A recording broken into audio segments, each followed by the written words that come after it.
Welcome back to the channel, man. It's Trillionaire Hustle. Thierry VO, help you build your financial muscle, man.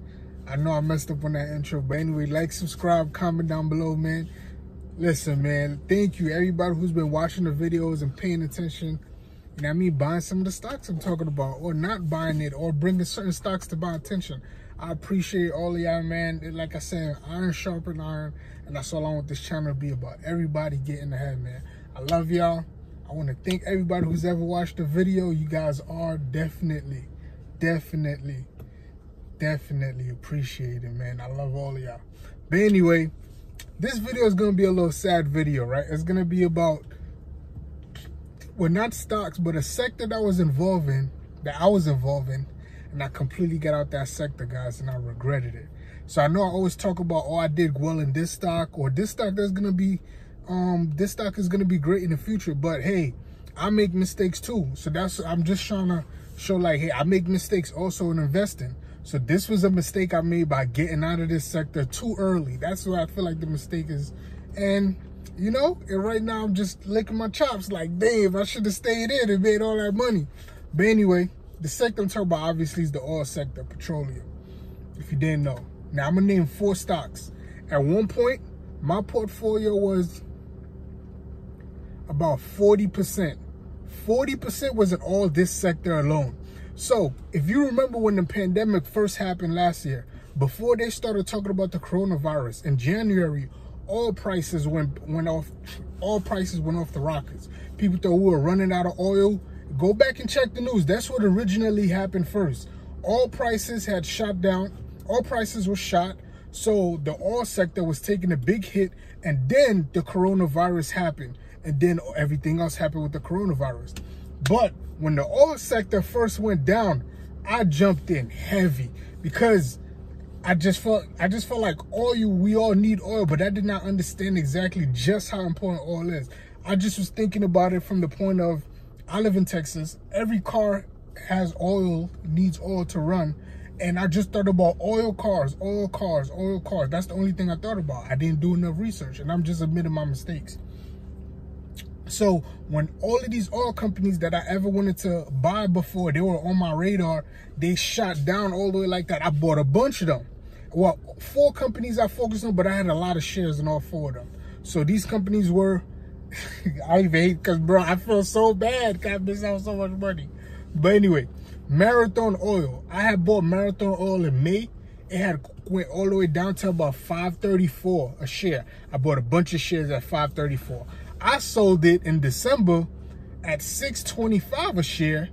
So I made a little profit a share. But now Marathon Oil is currently selling for $12.57. Like, I'm pissed.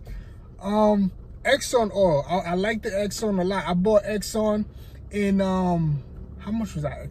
I think it looked like I had bought Exxon in like 40-ish.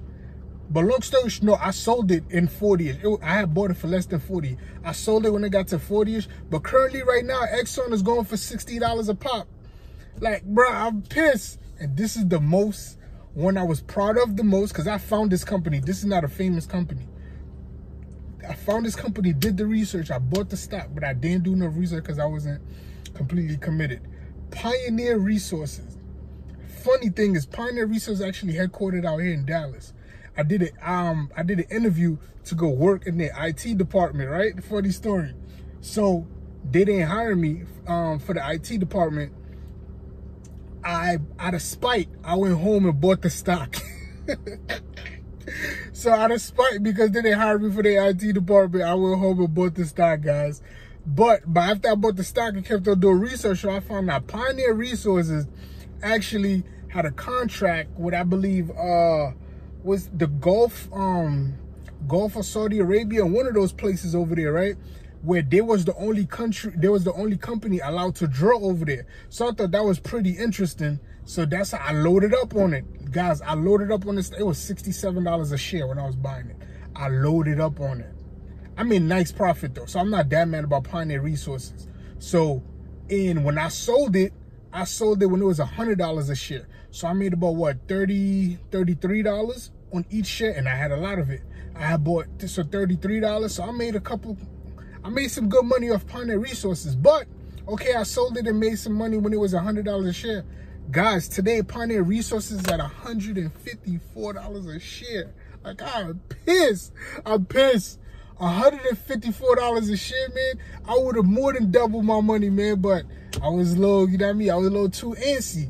I'm gonna get into why I was too antsy too. But, and then last but not least, I also had Occidental Petroleum. Actually, Occidental Petroleum is, I had bought it at 14, right? I bought a lot of shares at 14. $14 is cheap. I sold it at 18. I made $4 on each shares that I bought.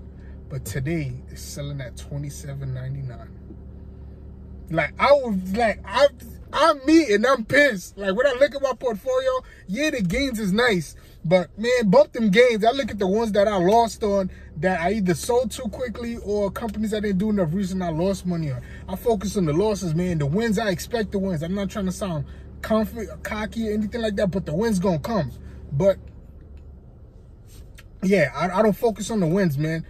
The wins gonna come, that's cool. I focus on the losses. That's what bothers me the most when I lose. So I focus on the losers, and these 4 companies right here, man.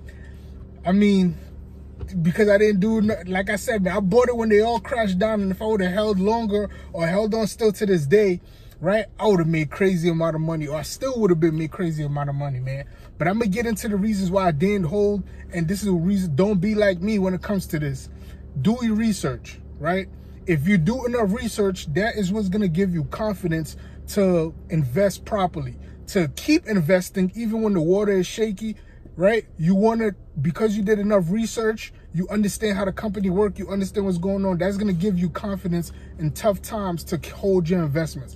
I didn't do enough research, and I'm going to give you a nice bonus at the end why I didn't do enough research. And 2, I was only buying the most hit sector. Like I said, I was only buying the most hit sector before the pandemic without even doing the research. Like, once I seen them all barrel prices drop down low like that, I just rushed in with a bunch of money and started buying up the stocks. And like I said, I was always nervous, even though I was making money in those stocks, because I did not do enough research, right? 3, I didn't follow my own plan. My own plan, I buy stocks for life. I didn't follow that plan. Hey, obviously I bought the stocks. I held them for like 8 and 9 months. So you always buy for life. And when I say you buy for life, is you buy for life with the intention of at least holding it for 3 to 5 years. If you cannot see yourself holding a company for 3 to 5 years, do not invest. It's not going to be worth it, right? There's other investments that's going to give you a better return over 3 to 5 years. And now I want you guys to focus on those instead of trying to make a quick flip. But yeah, I didn't follow my own plan, and that's what backfired. I didn't follow my own plan. I didn't do enough research, so all of that stuff backfired, and I was nervous, and I still made some money, but I sold it too quick. I could have made even more money. I didn't take a loss on any of those, honestly. I made money, but if I would have kept on holding till this day, I would have made a bunch more, even more money, right? You know, game is to make money. So anyway, man, I'm pissed at myself. When I look at the oil sector, I want to get back in the oil sector, because this is what I found out when I said this is the bonus. So after to be honest with you, my a cousin-in-law I have, I'm gonna shout her out. Her name is Kim. But anyway, we started talking. I don't know if she want to say where, she want me to say where she work at. Long story short, we started talking, and because she's an investor also, and she started telling me like, hey man, oil is involved in a lot more things than you think. You need to do some more research before you start selling all of these oil stocks, because she was buying up oil stocks and we was having a conversation. So I went and did my research, and I'm gonna just name a bunch of stuff that I did not even know that oil was involved in the process of making, which makes me even more pissed, because I would have been even more comfortable with keeping the oil stocks. But anyway, I'm gonna run through them real quick. I don't want to keep you out too long. Use oil to make plastic. They use oil to make lipstick. We use oil to make deodorants. Medical devices like MRI machines, pacemakers, all of that have oil in it, guys. Wax, tar, asphalt, they put on the ground, oil. Vaseline, the name brand Vaseline is literally petroleum. Vaseline. Lotion you rub on your skin. Every day you rubbing oil on your skin. Aspirin that you take in, that have oil in it. Crayons have oil in it. Golf balls have oil in it. Nail polish, oil, trash bags, house paint, dishes, movie film that you record movies on, they have oil in them, I guess, for the lubricant or whatever. But bandages, and every morning we brush our teeth with oil, with toothpaste. Toothpaste have oil in it.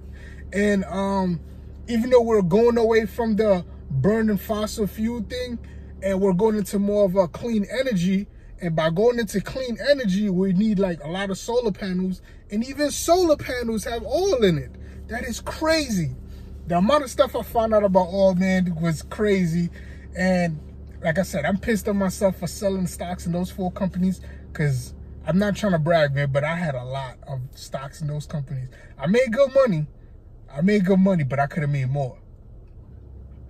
Because I didn't follow my own plans of holding for 3 to 5 years. And I still believe all of 4 of these companies are going to keep growing. They're going to keep growing, man. They're going to make more money for future investors. Or I might just get back in. Who knows, man? I love y'all. I just want everybody to be successful. Like, subscribe, comment down below. Share this channel with your people, man. And let's run it up. I'm out. Catch me on the next one.